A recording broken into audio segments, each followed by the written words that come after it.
Best health packages up to 80% discount. Tirumala Diagnostics. నమస్తే రమగారు. నమస్తే జయ. రమగారు, ఎక్కువగా వైఫ్ అండ్ హస్బెండ్ మధ్య ఇష్యూస్ని మనం చాలా చూస్తున్నామండి. చిన్న చిన్న విషయాలకి అది చాలా పెద్దదై కొన్ని రోజుల పాటు మాట్లాడుకోకుండా, ఒకరి మొహం ఒకరు చూడకుండా అయిపోతుంది. పోట్లాడుకోవటం ఇంకా ఎక్కువ మాట్లాడుకోవాలంటే అసలు నువ్వు వేరు నేను వేరు, మనం నీ బ్రతుకు నా బ్రతుకు నాది సింపుల్గా మనం ఇష్యూస్ అని మర్యాదకరంగా మాట్లాడతాం. మూడు పెళ్ళాం పోట్లాడుకు వస్తూ ఉంటారు, ఎంతసేపు పోట్లాడుకుంటారు. నువ్వంటే నువ్వు, నేనంటే నేను, తూతూ మేము ఎంతంటే నువ్వెంత, అంతే. మా అమ్మ నాన్న చిన్నప్పటి నుంచి నన్ను ఒక మాట కూడా అనలేదంటుంది నమ్మడు. పెళ్ళామంటే ఇలా ఉంటుంది అనుకోలేదంటాడు మొగుడు. అంతే అంతే కదా, అత్యద్భుతంగా పెంచేశారంటారు. అమ్మ చేత కొట్టినా సరే ఆ మాట ఎవరు చెప్పరు కదా. అమ్మ చేత కొట్టడం అలవాటుగా ఉంటుంది. పైగా ఏంటంటే ప్యాంపర్ చేయించుకోవాలని ఉంటుంది ఆడపిల్లలకి. మగపిల్లలకి ఆడవాళ్ళు అత్యద్భుతంగా అన్నీ చేసేసి అన్నీ చేతికి అందించేసి తమ ఏదంటే అదే జీహుజూరం చేసేసి తమకి ఒక జీతం బత్తెం లేని ఒక భృత్యురాల కింద భార్య ఉంటుంది కొంతమంది అబ్బాయిలకి. అన్నీ తన మనసులో ఉన్న మాట వాళ్ళకి అర్థమైపోవాలి, తను ఏం చెప్పదలుచుకున్నాడో దానికి తెలిసిపోవాలి. అంతే. దాని ఫీలింగ్లు, దాని ఏడుపు, దాని వ్యవహారం వీడికి అక్కర్లేదు. అంతే. అమ్మాయిలకేమో తమని లాడు ప్యారు, తమని ముద్దుగా చూసుకోవటం, తమ కోరికలు తమ ఐడియాస్ని ఉండాలని అమ్మాయికి ఉంటుంది. పక్కనున్నవాడు మనిషేనని వాళ్ళకి అనిపించదు. పాపం ఈ పిల్లని తెచ్చాం దీనికి సరదా సంతోషం చూడాలని అబ్బాయికి ఉండదు. సెల్ఫిష్. అవును అవును. పైగా వాడొక అబ్బాయి, ఇదొక అమ్మాయి, ఇవే ఉంటాయి అంతే. మనకి ప్రపంచంలో రెండే కదా జాతులు, ఆడ మొగ. అంతే. పోట్లాడుకుంటూ ఉండాలి. కానీ ప్రతి మొగతోటి మనం పోట్లాడాం. మన నాన్న, మన అన్నయ్య వీళ్ళు మనకు కావాలి. వాళ్ళు ఏం చేసినా కరెక్టే. వాళ్ళు ఎప్పుడు హీరోలే. నాన్నే మన హీరో, అన్నయ్యే మనకి హీరో వర్షిప్గా ఉంటుంటాడు. మన తమ్ముడే ముద్దు. మరిది మీద ఒళ్ళు మంటగా ఉంటుంది కానీ తమ్ముడి మీద మంటగా. తమ్ముడు ఏం చేసినా చిన్న వెధవా, వాడికి ఇంకా తెలియదు అనిపిస్తుంది. అదే వయసున్న మరిదికి మాయరోగం, ఓవర్ యాక్షన్ అనిపిస్తుంది. న్యాచురల్ కదా, అంతే. అదే మగపిల్లలకి ఏమైనా ఉంటుంది, మరదళ్ళు ఓవర్ యాక్షన్ చేస్తున్నారు లేదా వదిన గారు అతివేషాలు ఇస్తుంది అంటారు. తమ చెల్లెళ్ళు తమకి అలవాటుగా ఉంటారు కదా, వాళ్ళ అతివేషాలు, వాళ్ళ ఓవర్ యాక్షన్లు, వాళ్ళ పిచ్చివేషాలు అన్నీ నార్మల్గా ఉంటాయి. అవి అలవాటుగా ఉండటం, అది అమాయకత్వంగా అది కూడా వస్తుంది. వాళ్ళ అమ్మ అమాయకురాలే, వాళ్ళ అమ్మ ఎవర్ గ్రీన్ అమాయకురాలు, అసలు ఏం తెలీదు, పిచ్చిమోహం. అదే అక్క పిచ్చిమోహం, చెల్లి పిచ్చిమోహం, పాప వాళ్ళని నేనే చూడాలి, అంతే. ఇలాంటి ఇవి ప్రతి చోట ఉంటాయి జయ, ప్రతి వాళ్ళకి ఉంటాయి. మనుషులం మనం ఎప్పుడు. ఇప్పుడు అమ్మ ఇందులో వాడు అది ఇది అంటున్నాను అనుకోకుండా ఒక క్యాజువల్ భాషగా చెప్తున్నాను. దీంట్లో ఎలా ఉంటుందంటే ప్రతివాడికి నేను కరెక్ట్, నేనే కరెక్ట్, నేనే ఎదుటివాడు తప్పు, లేదా తప్పేమో తప్పు వాళ్ళదేనేమో అనే అనిపిస్తుంది. ఈ అనిపించడంలో ఆడ మగ పిల్ల మేక తేడా లేదు, అందరికీ ఉంటుంది. అందరూ ఇలాగే ఉంటారు. ఎక్కడో ఉంటారు జయ అట్లా అర్థం చేసుకునేవాళ్ళు. అర్థం అవ్వకపోయినా సరే పోన్లే అని తూష్టీభావం వహిస్తారు కదా కొంతమంది. చూసి చూడకుండా ఊరుకుంటారు. మగవాళ్ళ దౌష్ట్యాన్ని సహిస్తారు ఆడవాళ్ళు, ఆడవాళ్ళ గద్దరితనాన్ని ఒప్పుకుంటారు మగవాళ్ళు. ఇవి రెండే కదా. మగవాళ్ళకి దౌష్ట్యం ఉంటుంది, ఆడవాళ్ళకి గద్దరితనం ఉంటుంది. వీటి రెండిటి వెనకాల వీళ్ళిద్దరూ మనిద్దరం భార్య భర్తలం, ఏదో పెళ్లి చేసుకున్నాం, కలిసి ఉండాలి, నా పెళ్ళాం నా మొగుడు, ఇలా ఒక భావాలు ఉంటాయి. ఓన్ ఫీల్ ఒకటి ఉంటుంది. ఇప్పుడు ఈ రోజుల్లో ఆ ఓన్ ఫీల్ పోతోంది. ఎవరికి వారే అనే ఆలోచన ఉందా? ఓవర్ ఓన్ ఫీల్, ఇది నాకు కావాల్సిందే, నా బొమ్మ, నేను చెప్పినట్టు వినాల్సిందే నన్న ఫీలింగ్స్. అది నాకు వద్దు మొర్రో అన్నా సరే వీడు నాకు కావాల్సిందే అంటాడు. అలా ఉండే ఆడపిల్లల్ని అమ్మాయిలు అని చీదరిచ్చినా సరే మగపిల్లలు వెంబడిపడి చంపేయటాలు అవి చూస్తున్నాం కదా. నో అనే ఆప్షన్ ఇవ్వరు. అది పెళ్లి కాకముందే పెళ్ళయ్యాక ఉంటుంది, పెళ్లి కాకముందు ఉంటుంది. పెళ్ళయ్యాక ఆ ఫీలింగ్ ఉంటుంది, పెళ్ళయ్యాక కూడా ఉంటుంది.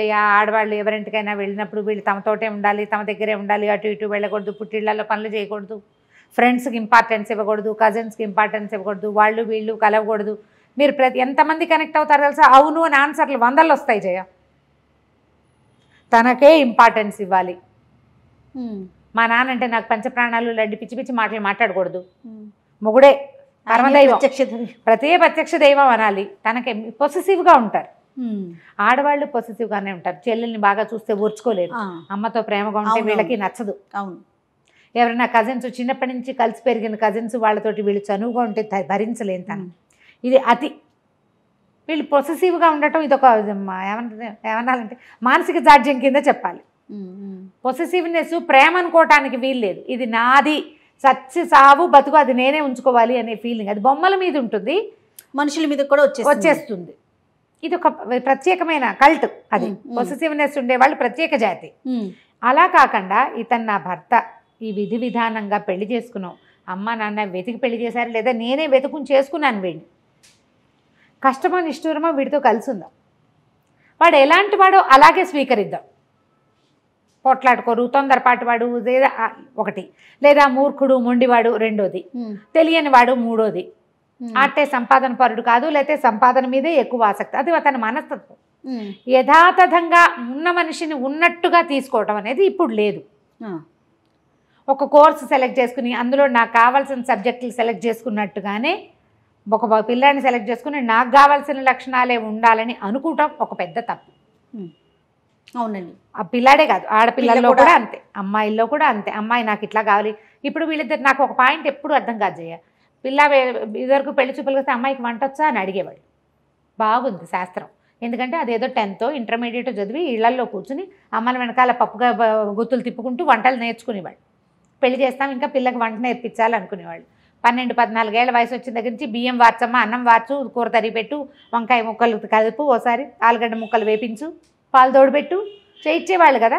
ఇప్పుడు ఈ పిల్లాడు ఇద్దరు కలిసి ఎంటెక్ దాకా ఒకే రకమైన టెక్ తోటి పెరిగితే దీనికి వంట ఎక్కడి నుంచి వచ్చేస్తుందో చెప్పు? అవకాశమే లేదు. ఎక్కడి నుంచి నేర్చుకుంటుంది పాపం? పోనీ అమ్మాయి ఒక్కతే నేర్చుకోవాలా, అబ్బాయి నేర్చుకోడు వంట? వాడికి వద్దా? నేను ఈ ఒక్క పాయింట్లో మాత్రం నాకు మహామంటగా ఉంటుంది. వంట వచ్చు అంటే ఏదో వచ్చు, ఓ బెండకాయ కూర, ఓ వంకాయ చారు ఏదో చేసుకుంటుంది పిల్ల, వాడికేమొచ్చు? అది ఎవరు అడగరే. ఇంకా అసలు ఆ కల్చర్లో నుంచి బయటికి రాలేకపోతున్నాం. ఆ ఒక్క విషయంలో రావట్లేదమ్మా, మిగిలిన అన్నిట్లలో వచ్చేసాం.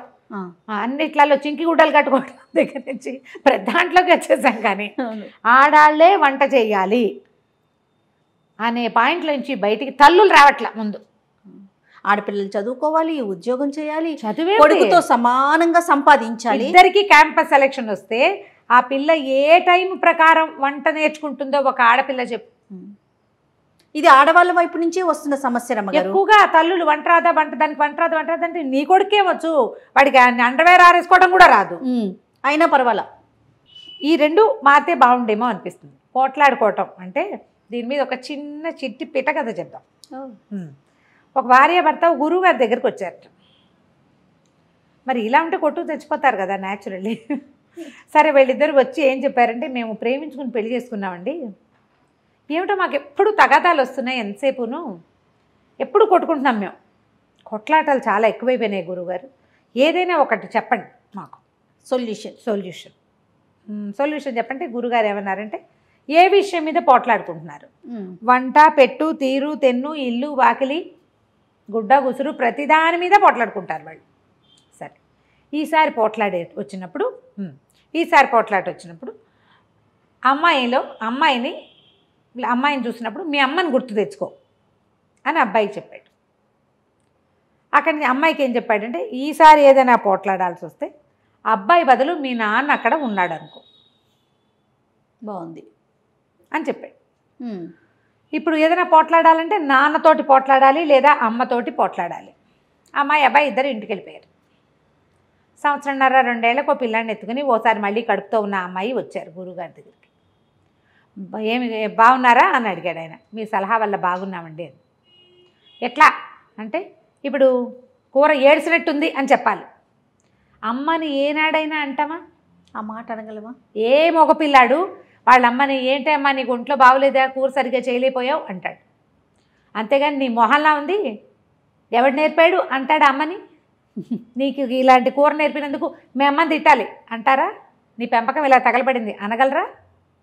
మనమ్మని మనం ఏమీ అనలేనప్పుడు భార్యని ఎలా అంటాడు? అనలేకపోయాడు. ఆ అమ్మాయి ఏం పెట్టినా తినేవాడు. అదే కూర అమ్మాయి నోట్లో పెట్టుకుని తిన్నాక, అయ్యో ఉప్పు ఎక్కువైపోయింది, లేదా కారం తగ్గింది, అసలు ఏమీ బాగుండలేదు, చప్పగా ఉంది, ఎలా తింటున్నాడో నాన్నకి బాగా చేసి పెట్టాలి. అందుకని అమ్మాయి చక్కగా జాగ్రత్తగా ఒళ్ళు దగ్గర పెట్టుకుని చేయటం మొదలుపెట్టి సమస్య తీరింది. ఎప్పుడూ కూడా పోట్లాటలు, కొట్లాటలు సెల్ఫిష్నెస్ వల్లే వస్తాయి. నేను, నాది, నాకు నచ్చాలి, నాకు నచ్చిందే చేయాలి, నేను అనుకున్నదే చేయాలి, నేనే అనేది కనుక మానేస్తే కొట్లాటలు తగ్గిపోతాయి. నువ్వు నువ్వు నువ్వు అంటే ఎంతసేపు పొట్లాటే కదా. అంతేగా. నేననుకో, నేను చేయగలనా ఇంత మాత్రమైనా అని ఆలోచించు కదా. అవును. అదే ఆలోచిస్తే కొట్లాటలు రానే రావు. ఈ కొట్లాటలకి ఆద్యము ఇళ్లల్లో మొదలవుతుంది. పిల్లలు ఏదైనా కామెంట్ చేస్తారు, మాట్లాడినప్పుడు తల్లులు ఖండించేసేయాలి. అట్లా అనకూడదు. చిన్నప్పటి నుంచి వేరే వాళ్ళని విమర్శించకూడదు. ఆడది చేకేం చేస్తుంది, ఆడపిల్ల దాన్ని ఏం అనకూడదు, ఇలాంటి భావాలు ప్రబోధించద్దు ఈ రోజుల్లో. మనుషులం మనం, అంతే. ఆడ మగ 2 విభాగాలు ఉన్నాయి. ఒకళ్ళతో ఒకళ్ళు కలిసి ఉండాల్సిన పరిస్థితి మనది, మన జీవితం అదే. అంతే కదా. ఆడ మగ చెరసగంగా కలిసి ఉండాలి. కొట్టుకు చూస్తుంటే ఒకే శరీరం 2 ముక్కలు అవ్వదు కదా. మనుషులు కాబట్టి విడిపోతాం. ఎందుకు విడిపోవాలి? వివాహ బంధంతో ఒకటయ్యాం, మనిద్దరం ఒకటే. కుడి కంటికి సరిగ్గా కనపడదనుకో మనకి, ఎడం కంటితో బాగా చూడడానికి ట్రై చేయమా. ఓ చెయ్యి ఎవడైతే రెండో చెయ్యికి బలం ఎక్కువ వస్తుంది కదా, ఓ కాలు ఎవడైతే రెండో కాలు మొత్తం బరువుని అదే లాగుతుంది. సంసారం ఇట్లా వెళ్తే ప్రాబ్లమ్స్ లేకుండా ఉంటాయి. కొట్టుకోకండి, తెంపుకోకండి అంటే ఏదో విపత్కర పరిస్థితులు వచ్చి భరించలేని స్థితి వస్తే మనం ఏం చెప్పలేం చేయ. వాటికి చిన్న చిన్న వాటికి ఎందుకమ్మా కొట్లాటలు? ఏదో ఒకటి మనం సర్దుకుంటే సరిపోతుంది. సర్దుకుంటే ఎంతసేపు సర్దుకోవాల్సి వస్తుంది అనిపిస్తుంది మీకు.